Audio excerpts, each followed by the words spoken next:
Feeling lost and alone? Looking for validation from your partner, only to find the feeling of rejection and continued frustration? You're together yet so far apart. Now your frustration has turned into disdain and resentment.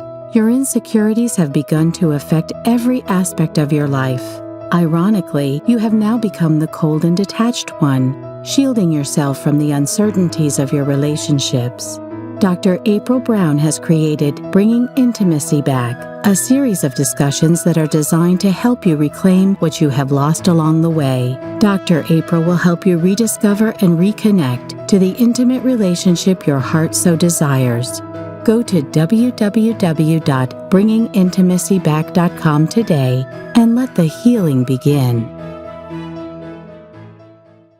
Welcome to the Bringing Intimacy Back show, where intimacy is real. On this show, we aim to help you increase the intimate connections with your significant other, your family, your business network, your community, your higher power. We give you the secret power to intimacy, to create a life you love or love the life you create. Well, today we have a very special guest on our show and a very special topic that we're going to talk about. Our topic today is balancing love and law, and we have some wonderful divorce lawyers who's going to guide us on how to keep this spark. But they're not only going to guide us in the sense of, they're giving us information, but they're also living it, okay? They're living how to live and work together and even parenting together. And what I mean about that they're actually living it, it's not because I know right now that many of us are stuck at home and are maybe kind of working or working from home, dealing with the children and stuff with this coronavirus. And we're like, oh my gosh, how can we balance it all?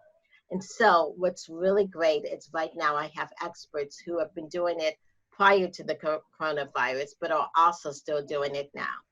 So I would like to welcome Ashley and Christopher Bruce. How are you guys doing? Oh, thank you. Doing great. Doing great. Cool to be a part of this. Thank you for having us on. Yes, thank you so much for being on the show.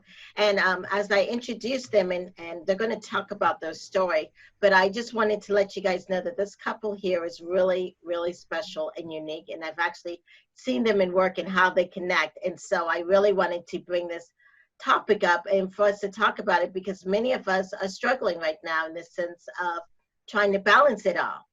So, but the first thing that I kind of want to know is, how did this journey of you two even meet as lawyers or whatever the case may be? Yes, back in the day. I met Ashley at a Florida. You become a lawyer, you have to take a licensure type test. They call it the bar exam. And there was a beautiful girl in front of me, and she turned around and gave me her name, but a couple days later, not her phone number. And Playing hard to get a little bit, a little back and forth, maybe a first date and then a second first date and a couple of kids, and 8 years married later. Here we are. So it's been a fun road, but she did not give me her number to start. Didn't work for it. Yeah, awesome. So Chris, you both were about to take your bar exam? Yeah. Yes. And you noticed a beautiful woman in front of you? Wow.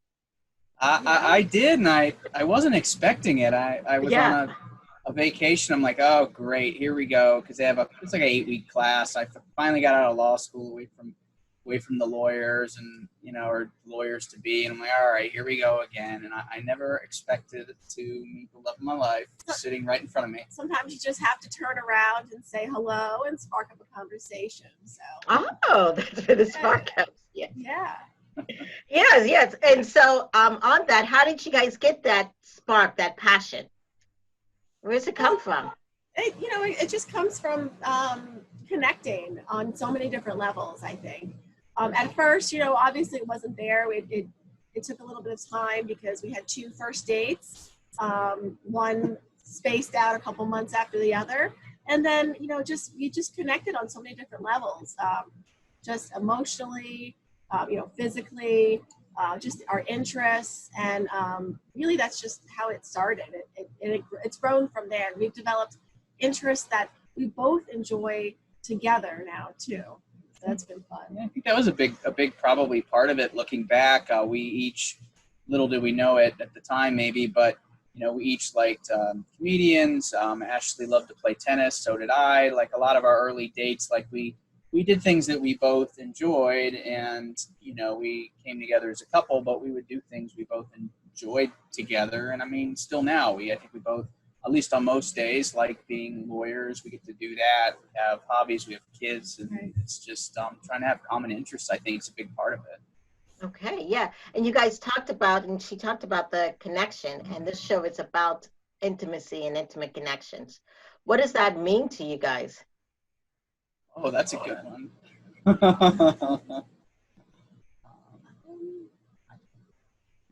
What comes to mind for me is I think that one of the biggest things that we do is we just try to talk to each other about their day, what's going on in their life, and actually try to listen and actually care about what the other person's saying. And I guess that creates a sense that we're connected to each other, caring about each other, that maybe flows through to a lot of other parts of our life. I guess for me, it's a lot about communication. Yeah, absolutely. And listening and truly listening, not just waiting to talk. When he says something that's bothering him, or he had a particularly hard incident in a day, kind of digging a little bit into that and exploring that as well.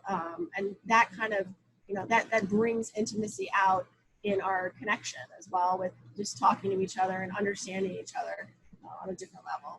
Yeah. Yeah, I noticed that when one of you guys talk, you gaze at the other.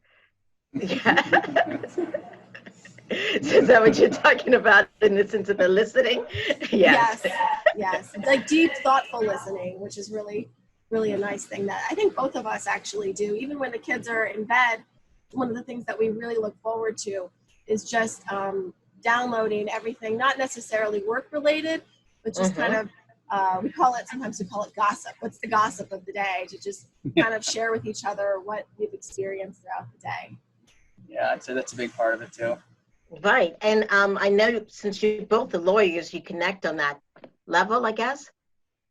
Yeah, and I think that's made our relationship, I guess, maybe easier. I don't think you have to do the same thing as your spouse, but it's certainly, I think has helped both of us appreciate each other's day a little bit more. I mean, now we work together, but it wasn't always that way. And I mean, she could have a tough day, and we each kind of understood what each other was going through, or we could easier relate to each other. I don't think we have to do the same thing to relate to the other person, but I think it's been quite helpful. And it's understanding each other too. Like if I had to work on a weekend, or if we have a particularly pressing hearing coming up, he could empathize and understand what it's like to be in that situation.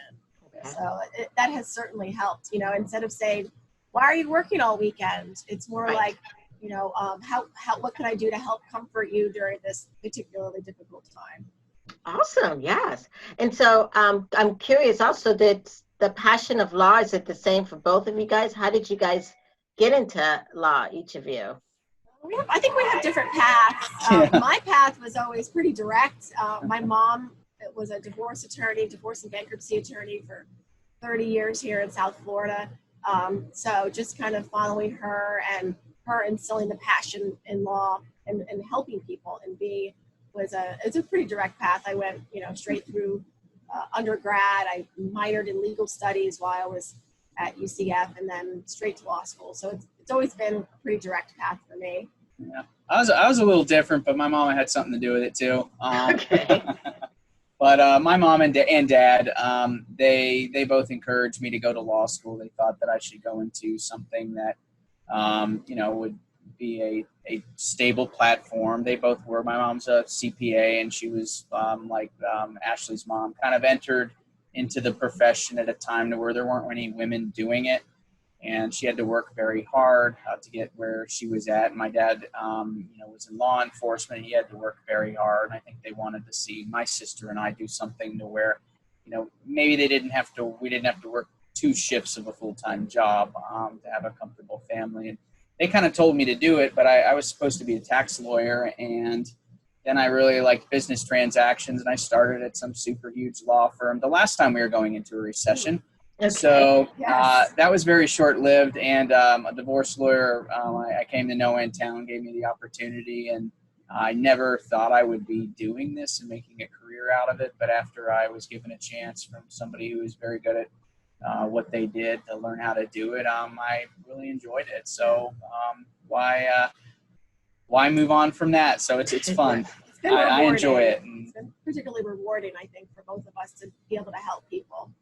And what we do, it's divorce lawyers, is you really deal with the person, and you see them hopefully, not all the time, but when we try to get our desired results, getting the person from an unhappy place, oftentimes to a place where they're happier and more respectful of themselves and easier capable of smiling each day. And it's just, you really do a life transition. And it really is motivating when you see that work to be part of it.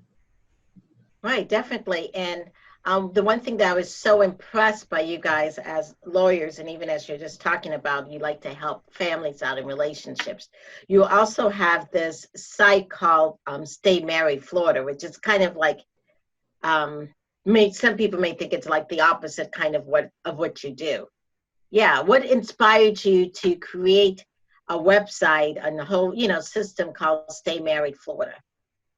I think the biggest part of it was that we wanted to give people a chance to have some resources to hopefully avoid divorce. I was doing divorce and family law a few years before Ashley and I joined together, and you just see as the divorce happens, it really affects not just the family getting divorced, but the people that rely on, the family, the kids in the future. Not always things that can't be, surmountable, but it really affects more than just one relationship. It affects almost the whole ecosystem of people around it. So we wanted to try to create a platform to where people could learn more about maybe, stepping back from the conflict in the relationship and trying to, fix what was and still has the potential to be, a good thing, bring the intimacy back, so to speak. It's, it's oftentimes there was, a true spark with people at some point in time. There.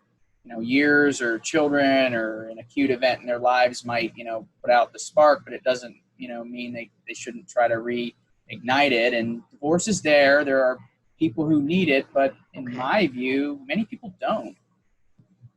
Yeah. So sometimes you guys are seeing sparks in couples that are trying to get divorced, and you're providing a resource. Yes. Okay, awesome. Yeah. How long have you guys been doing that? I think the website was 2012 probably. So so I guess it's probably 7-8 years. And I think we both realized early on that it was really important for people to take a step back and think about their relationship and, at least try to get help from people like you and see if they can make things work, if there isn't violence or a personality disorder. And we wanted to put that out there, just seeing what divorce did. Ashley grew up and, her parents are divorced, it's still very much part of her lives that we see all the time. But, it's just, it's really important. Once my parents are still married, and I just saw what divorce did to people, and Ashley lived through it, and we wanted to try to help the people who can avoid it maybe have a better chance at it. Yeah, interesting. Well, wonderful. Yeah. And as I said earlier, you guys don't also just talk about it, you actually do it. And you're working together, living together, raising a family. How do you guys balance it all? That's a really great question. I think we're still trying to figure the right answer out to that. It's kind of a day-by-day thing, especially now in the situation with everything's going on. Trying to balance the children and working and the home and everything else. I feel like it's more, we approach it more in a sense of a team versus, I'm doing everything, here and he does nothing, or, I do this and she does nothing. I can't believe, that. So we don't really look at it, as a negative thing. It's more of a positive outlook on things in a team approach to how we tackle and balance everything. If I have to do a consultation with a new client, he'll kind of step in and manage the kids while, obviously he has other really demanding things going on too, but it's all a balance. And it's really teamwork. What it is. Okay. Yes. Well, that's exactly kind of what we want to talk and to get more into detail about your teamwork and how you guys do it. But we're going to take a short break, and then when we come back, we're going to get into the meat and bones of how does this teamwork actually works and give out some resource and stuff. We'll be back in a short moment. During this difficult time that we are all facing, many people are in need of someone to talk to.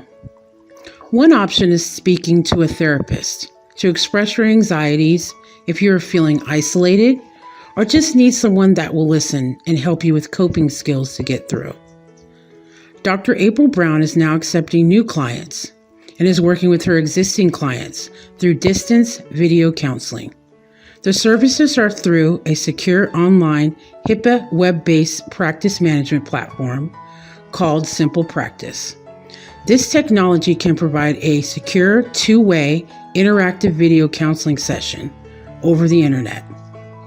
For more information about video counseling, please email Dr. April Brown at info@draprilbrown.com, or you may call 239-565-6921.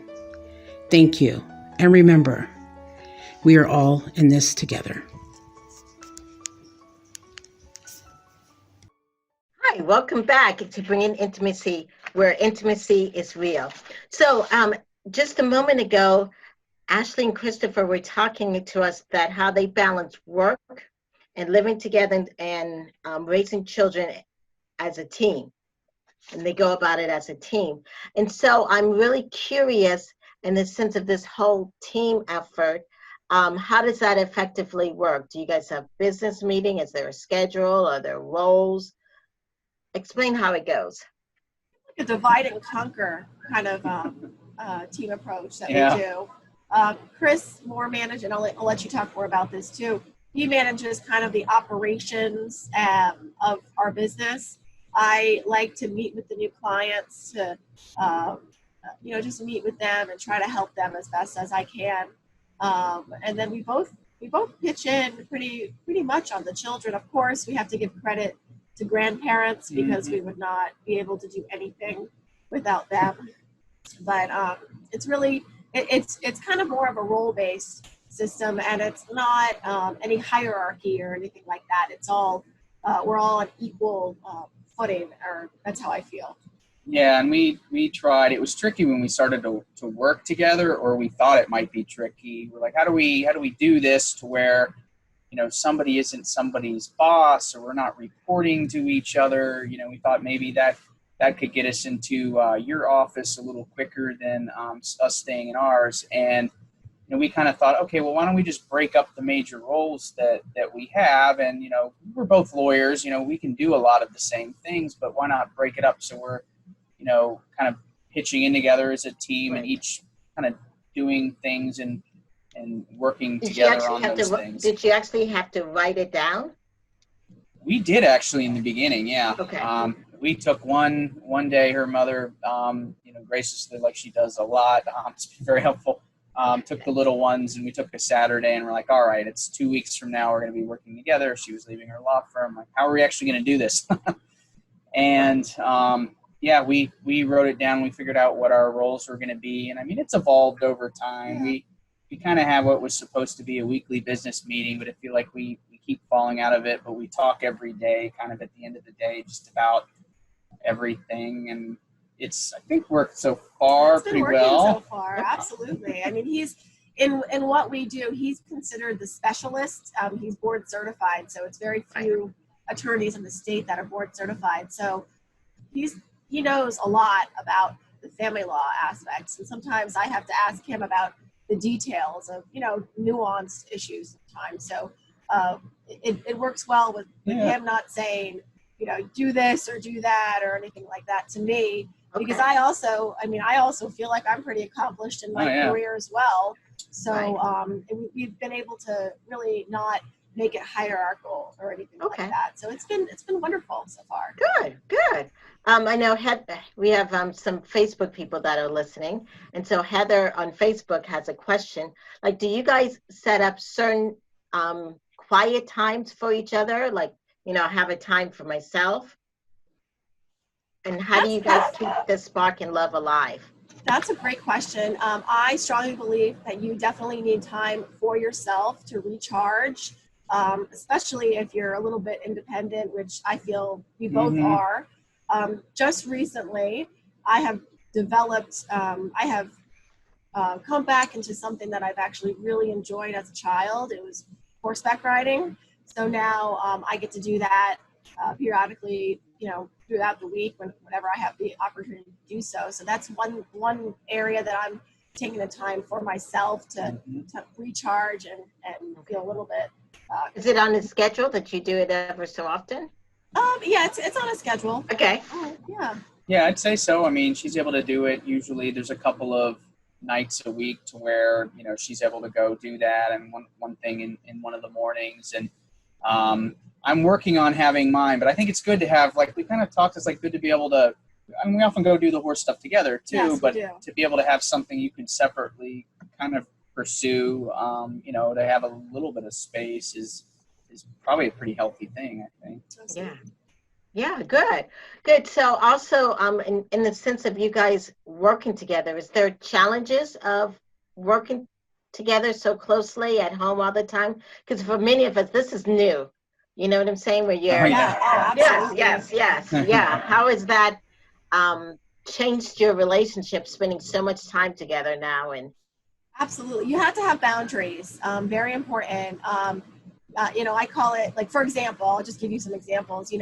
When you're going to bed at night and you're laying in bed and you're trying to fall asleep, you can't be talking about work at that point. You can't do pillow talk about work. So that's just one example. I think it's important to set boundaries. Often I'll want to talk to him about certain issues that I'm dealing with as part of our business, but sometimes I'll restrain myself and say, okay, there's a right time for this. I know that he's dealing with a million do you guys other have things. a cutoff time of business talk? I don't Really? I mean, nothing rigid for us. Okay. Sometimes we probably break it because, I mean, at the end of the day, I mean, we do both like what we do. Yeah. We love the people. We have a great team that we like, doing it with. And I mean, when we first started, we're kind of like, we would come home with, what's the gossip? And, we didn't talk about confidential client things or anything like that, but we were kind of wondering, hey, we're going to work together. Like, how's there going to be gossip? Because we're working together, but there's always something. I don't know. We found gossip. Yes. Yeah. And so also, in the sense of spending just time by yourself and then spending time as a couple, how do you guys fit that in? Do you have a support system, or because you guys have children, young children? Mm-hmm. Yes, we have children, 3 and 4 years old. Wow. So they're always around. We have definitely a support system. Again, the grandparents are vital for finding appropriate childcare that, look, like the kids are going to be fine if you leave them with a babysitter on a Saturday night. I feel strongly that it's important to have a very strong relationship together. Chris does too, because everything stems from that. And that's really the pillar, I feel. So if we need time together, which we often take actually, when everything opens up again, we like to go out on our date nights probably every other weekend or so. So we feel like that's very strong.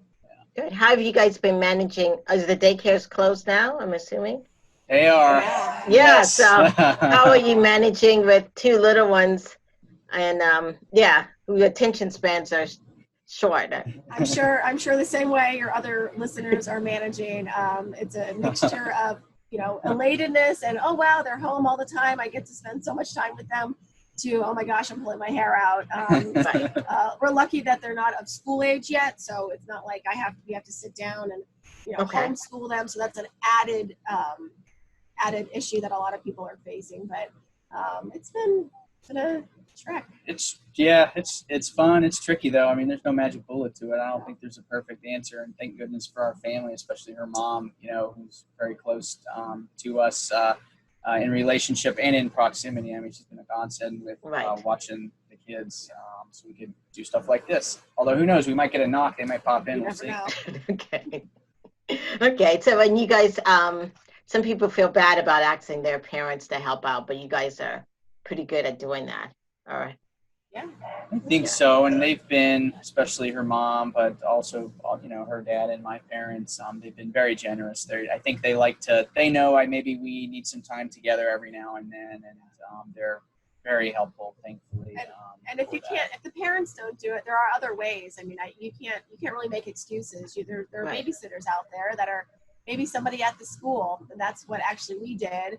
We got somebody at the school, and not affiliated with the school at all, but like it's an independent, give and take, and so there are no excuses to getting somebody out there to help you watch the children if possible. Okay, good, yeah.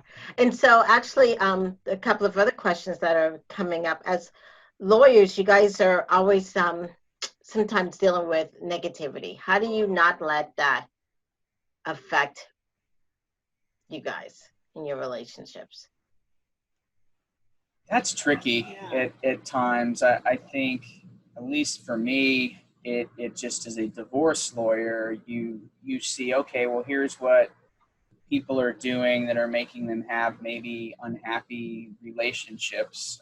Maybe let's try not to do that. One of the reasons I got to try to know a lot of therapists very early on, to help understand what are maybe the ways I don't end up like these people. But it's hard when your job, you want to be lawyers. Most people want to be lawyers to help people, and you see people who have pain and you can't fix it sometimes as the attorney. That's very difficult. And they're doing the same thing over and I mean, we've divorced one client before, and they were getting remarried to somebody that was just like their ex-spouse, and you just want to say, stop the cycle, like realize what's happening. So that is negativity when you can't help someone realize things. That's what professionals like yourself are for.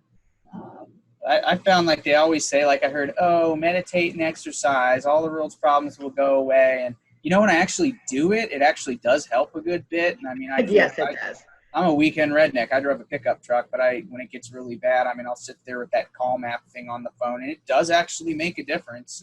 So does a little bit of exercise. Right. Yeah. Another question that's come up, not all lawyers, but some lawyers are very stubborn.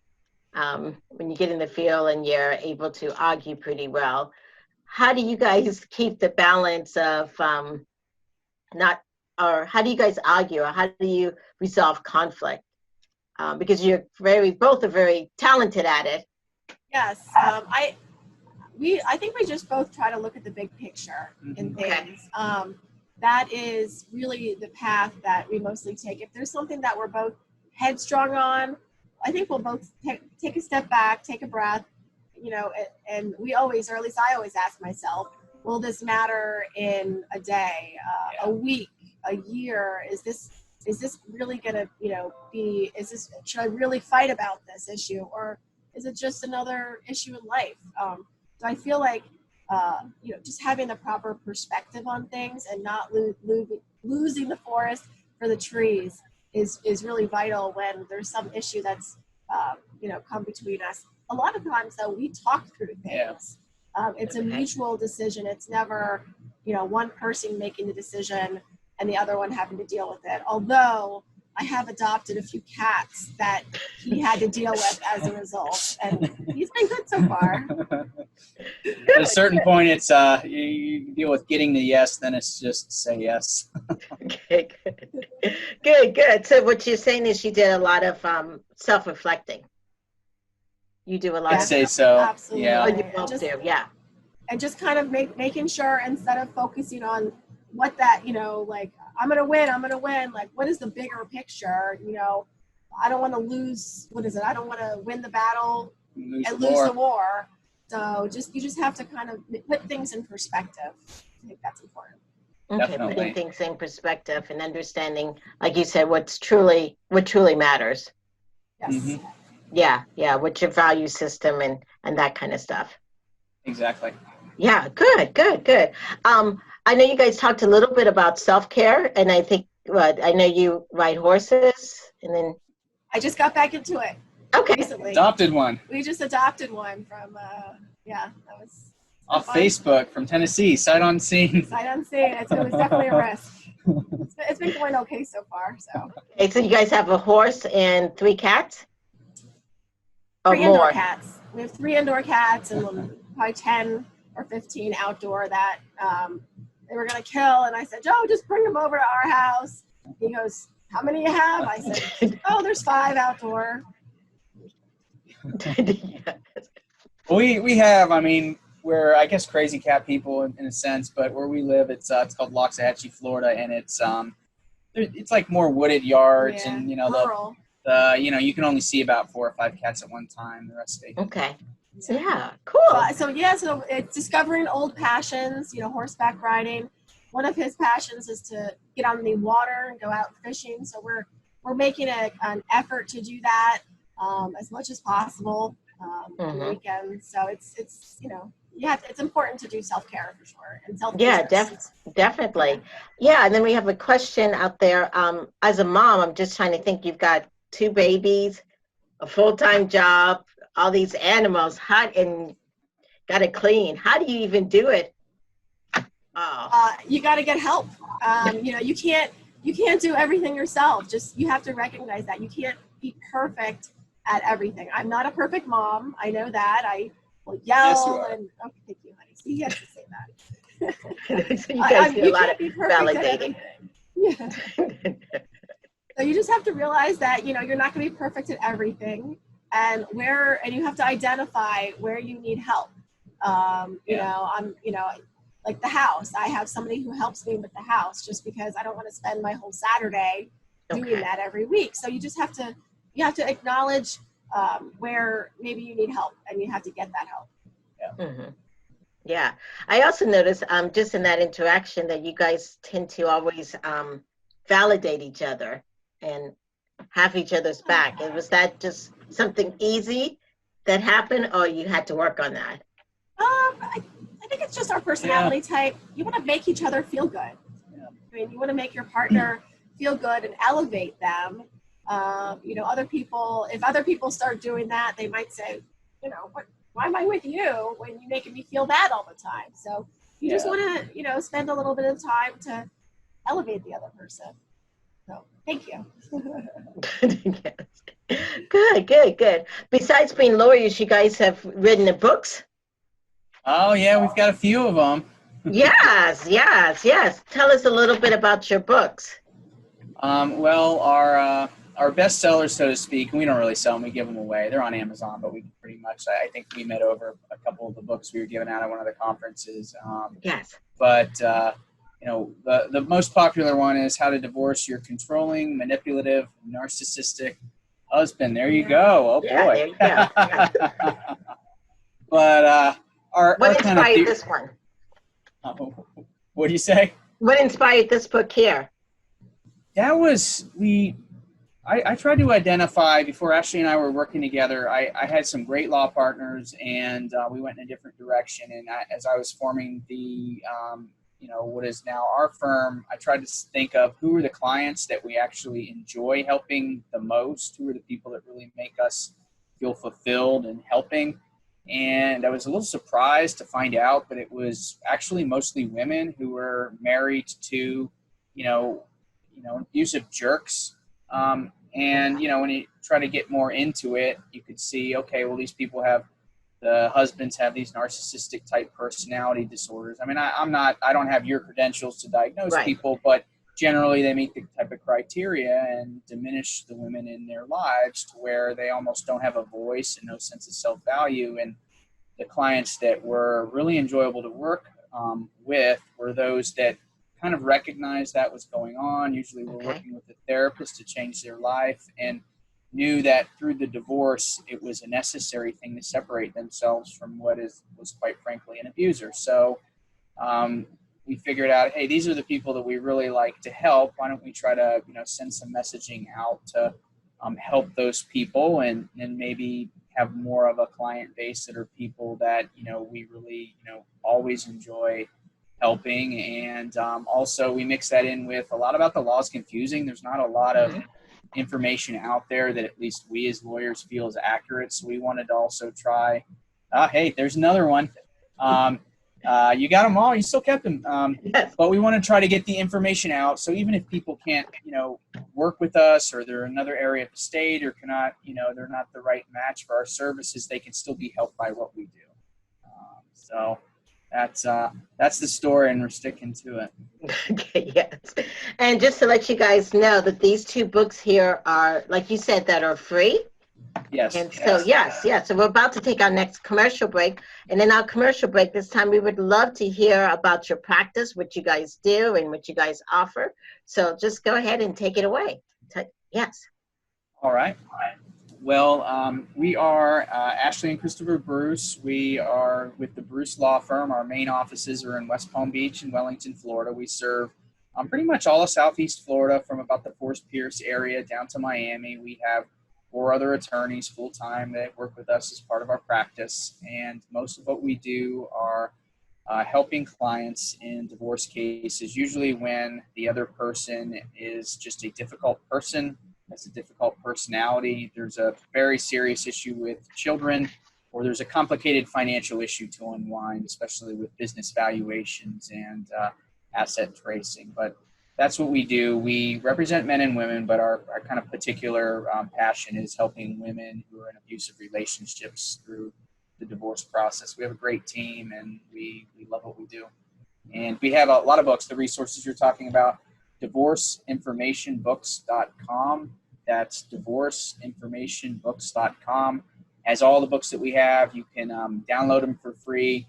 Or if you want them mailed to you, we're happy to do that, or send them somewhere where you can pick them up. The more people we help through the books, I think the better everybody is. So it's not something we sell. So take advantage of it, and we're always here to help. And our website is brucepa.com. Awesome. Thank you so much. And I do have a question, in the sense of, we're talking about divorce, and you just said that difficult people. So when does someone know maybe we should get divorced? Because I know it's more than difficult. It's easy when, not easy, but maybe people have a clearer perception. Maybe I should get divorced when it becomes abusive, when things are, yes. But when situations quite aren't abusive, it's kind of, how do you know? That's a great question. Yeah, that's a hard one, because you have physical abuse, and I mean, Right. you can tell that, and I mean, every now and then, I mean, somebody has too much to drink and they just don't know what they're doing, but most of the time they do. But the Exactly. emotional abuse that's so much harder, and so many people, it's just, my heart goes out to them. It's mostly women, but I know it's men and women. They just spend their whole life trying to change somebody, thinking that it's them that's the problem. They want to make things better. And I mean, I think the people, Ashley could probably add to this, but I think when it's enough is enough is when you've been trying a long time. The person blames you for the problem. They say, you're the one that needs a therapist. Gaslighting, right? Go fix yourself. Yeah, that's a constant. When we hear that in our initial meetings, we usually have a little bit of a clue on who we're dealing with, unless they're the one that truly needs the help. And when they resist therapy, when they don't want to change, when they don't listen, when they continue to put you down, when they do mean things, that's usually a pretty good sign. When they keep you from other people, they don't allow you to have your own relationships. Also and financial control, too. And there's a thing about like doing all that. Like sometimes people do that and they don't know what they're doing, and their spouse sits them down and says, hey, look, this hurts me. And the difference is do they respond to that or not? Right. I think also a way to get into the right answer too is with a therapist. Yeah. Right. A lot of times talking it through with a therapist, and I don't know that a therapist will tell you for sure this is not going to work or you need to go get a divorce. They'll kind of, help you figure out, what's right, the best for you. Exactly. They would help you kind of lead you to that answer yourself, so you can internally understand that this is the right path for me. Mm-hmm. I think so. And I mean, I've heard of a type of counseling that you may do yourself, but for people where there's not really abuse going on, they call it discernment counseling. It's kind of help people focus on, hey, is this something that's best for both of us to try to fix? Right. Sometimes the answer is yes. Sometimes it's not the best, and it's great when you can have. Yeah, how do kids play in that? Because I know some people think, well, I'm just going to wait till they get 18 and then we get divorced, and the kid's only 4 or 5. I disagree with that, just based on personal experience. You don't want the kids to grow up in an environment where their parents are, constantly fighting, or seeing one parent put the other one down, and that it's okay. You don't want them to learn that type of behavior is okay.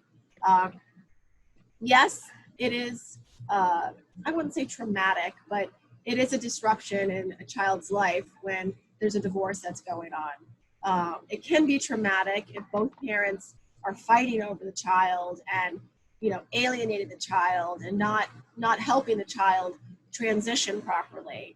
But I feel strongly that putting the child in the right environment is the best thing. And if that's in a household where the mom is living separately from the father and they have a fine relationship, just managing the child, that is it, instead of being in a abusive place.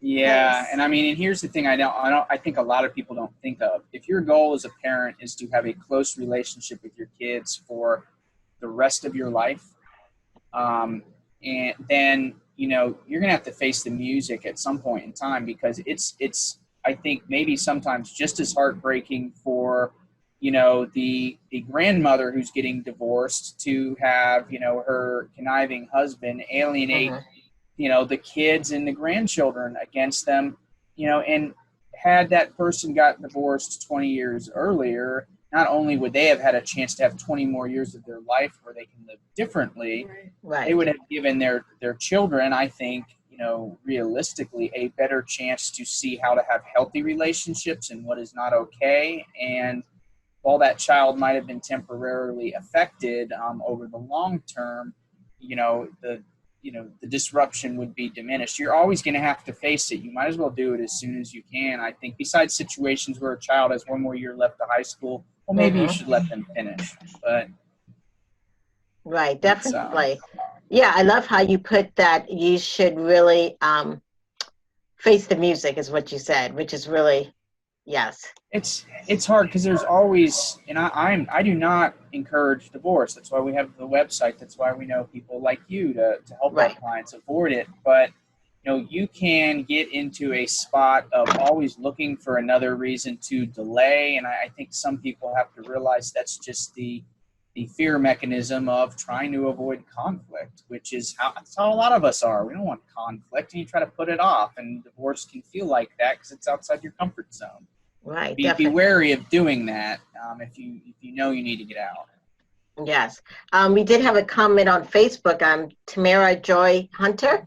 She said she's a friend of you guys, and how you guys really do a unique job of really connecting with your clients and trying to do what's best for your clients. Yes. So as we're at the last part of this segment here, we help relationships of couples and we give tips. So can we start talking about some tips you can give for couples and how they can increase their intimate life with each other, with their kids, in this type of setting where we're quarantined and even starting to break out a little bit? I'll give you a couple bullet points. Number one, listen, actively listen and react. Don't just hear what the other person is saying. Right, and you do a very good job with that. And that it's, if everybody's watching, it's because you actually, when he's talking, you're actually looking and gazing at his eyes and hearing what he's saying. So yes. Thank you for that comment. That was sweet. Yes. A couple other areas too. I mean, do what your spouse enjoys or your significant other enjoys. When I met him, I didn't really like fishing. I just pictured it as, guys on the water drinking beer all day. And, you know, I've learned to enjoy it. I've learned to actually enjoy it being out on the water and everything like that. So don't be adverse to what your spouse, you know, likes. Golf, if they like golf, maybe go to the driving range or something like that with them. Show them that you're actively involved in their life. Right. Big And one. I I think mean, good. now is a great time to do something different. Like you said, if you haven't tried something with your partner, whether it's playing chess or whatever, try it because we have the time.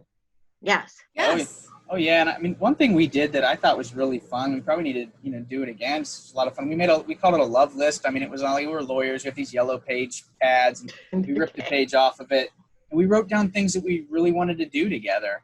And we didn't do all of them, but it was there, on our refrigerator, and we did it. And as we got kids, there was stuff that we did with kids, and it's just finding things that you both really want to do and trying to do it together. And right now, I mean, nothing's open yet here on the east coast of Florida, but I mean, you can find things if you think about it. There's always something you can do.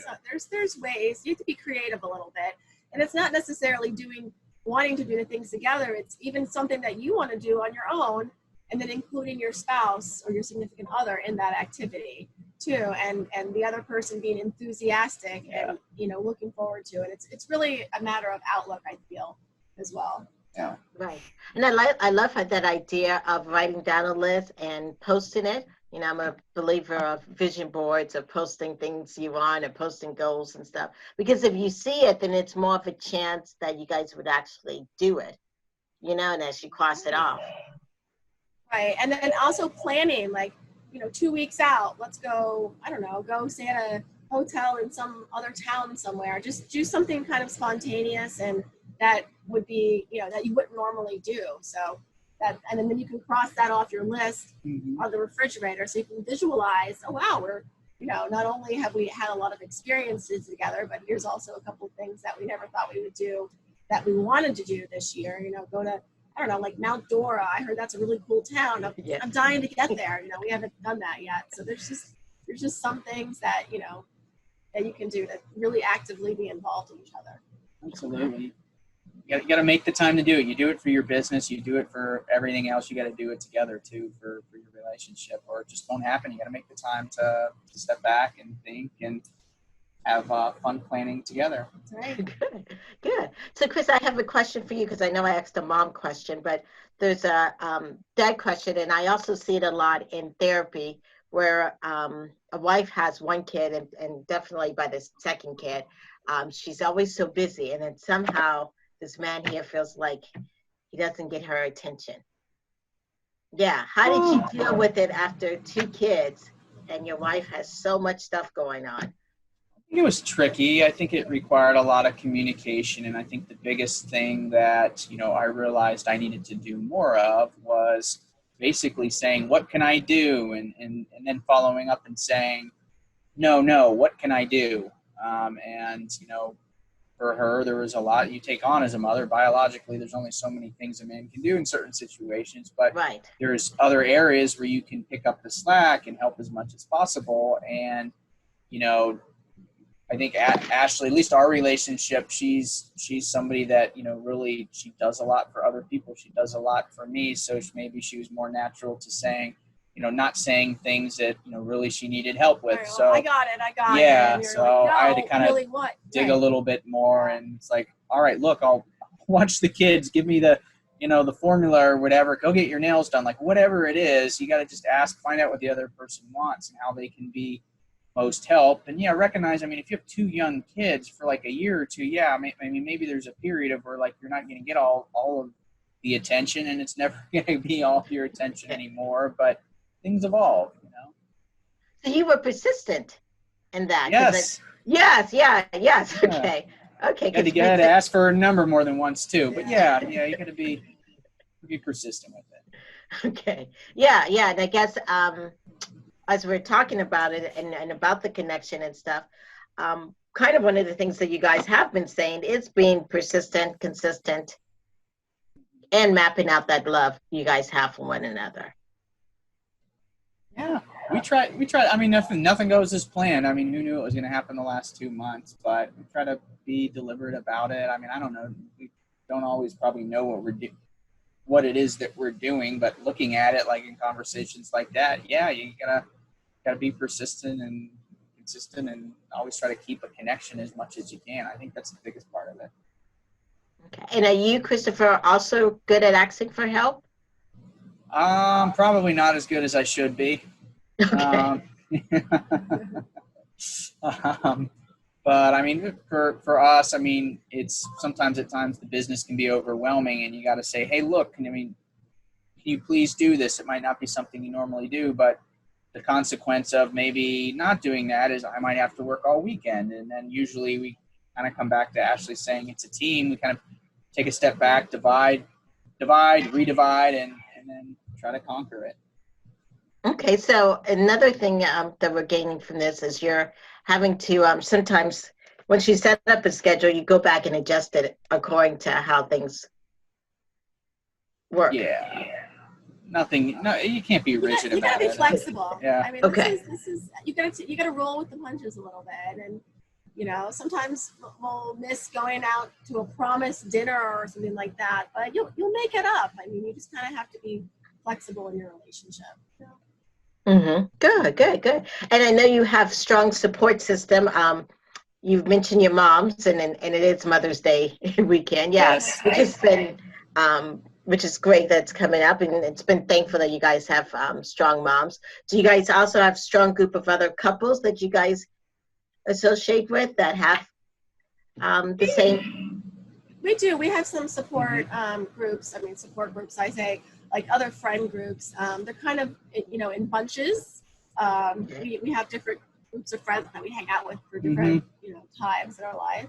Yeah, it's been interesting because a lot of our friends, we're friends with a lot of lawyers. I don't know how that happened. I guess we're lawyers, but and everybody is having kids at the same time, and then we all kind of scattered as to where we were. But I think we're at the stage of life now through our kids are getting older to be around other kids or meeting their parents and kind of, making new sets of friends. And we have, I think, each a couple of really good friends. And my friends are maybe a little bit more derelict. They didn't settle down yet, but we have some good couples that we get to do things with too, which is fun.